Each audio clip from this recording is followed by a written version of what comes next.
안녕하세요. 개인 투자자분들의 멘토 프로페서 킹입니다. 1월 8일 기술적 분석이 좀 모닝 브리핑 출발해 보도록 하겠습니다. 자, 일단 미국 시장 같은 경우에는 기술주 중심으로 하락하는 모습을 좀 보여줬습니다. 전반적으로 지수 자체도 뭐 내리긴 했지만 지수 자체보다는 종목들, 특히나 대형 기술주 위주로 좀 내리는 그런 흐름들을 보여줬고, 가장 큰 원인 중에 하나는 서비스업 지표가 누차 이야기 드리지만 제조업 지표는 별로 좋지 않아요. 근데 서비스업 지표가 워낙 좋다 보니까 제조업의 어떤 좋지 않은 부분들을 커버하고도 남는 겁니다. 그렇다 보니까 미국 경기가 좀처럼 하강하지 않는 모습을 보여주고 있고, 그렇다 보니 금리 인하의 여력이 낮은 상태에서 트럼프의 정책까지 엎친 데 덮친 격으로 움직이다 보니까 예, 전반적으로 계속 미 국채 금리가 오버슈팅하는 그런 모습을 보여주고 있다. 어제 이제 트럼프가 우리 시간으로 새벽 1시 정도에 이제 기자회견을 뭐 하면서 이제 AI 데이터 센터나 뭐 이런저런 이야기를 했는데, 그 중간에 이제 그런 이야기를 했습니다. 금리가 너무 높다. 그런 이야기를 해서 살짝 구두 개입하는 듯한 그런 모습을 보여주면서 한때 살짝 밀리는 그런 모습을 보여줬는데, 뭐 그리고 나서 다시 또 올라왔어요. 중요한 거는 그런 흐름들이 이전에도 한번 이야기 드렸지만, 그러니까 제가 기관차 방송 때도 이야기 드렸죠.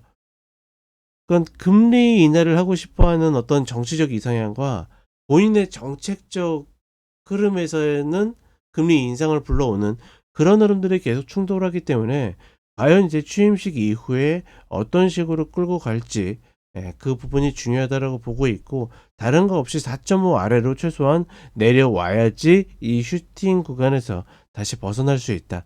뭐 이렇게 보시면 될 것 같고, 한국 시장 같은 경우에는 2510 이 자리를 1차적으로 도달하고 나서 좀 밀리는 모습을 보여줬죠.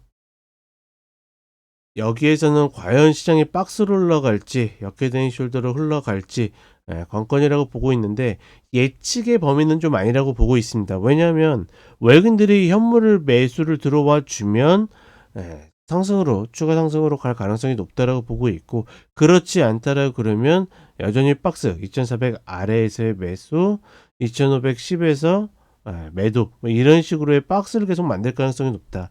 우리는 그걸 알 수가 없기 때문에 어떻게 하면 되냐?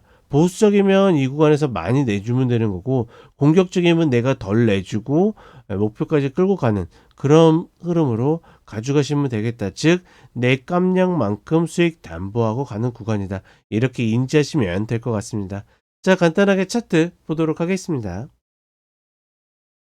자, 나스닥 선물 30분의 흐름인데 120평이 이탈하면서 내려왔고, 사실 어제 내려와도 이 500 라인에서 좀 멈추길 바랬습니다. 그래야지 1차 내리고서 다시 한 번 더 내리는 그런 모습을 보여준다라고 했는데, 사실 하락의 목표치까지 가진 않았지만 하락의 폭이 좀 더 큰 모습을 보여줬고, 간만에 어떻게 보면 이 정도까지 미 국채 금리가 올라와야지 시장이 반응한다라는 것은 여전히 놀라운 사실이 아닌가 싶고, 그렇다 보니 어제 22평이 올라왔음에도 불구하고, 어제는 이제 제가 차기 3.0 공개 전략 올려드리는 날이었죠.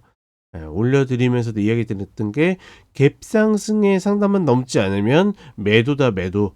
결국은 22평을 다시 관통해서 내려오면서 과연 이제 이런 박스를 만들 것인지, 아니면 얘를 이탈해 가지고 122평을 노려 가지고 여기가 하단이 되는 그런 박스를 만들 것인지가 관건이다.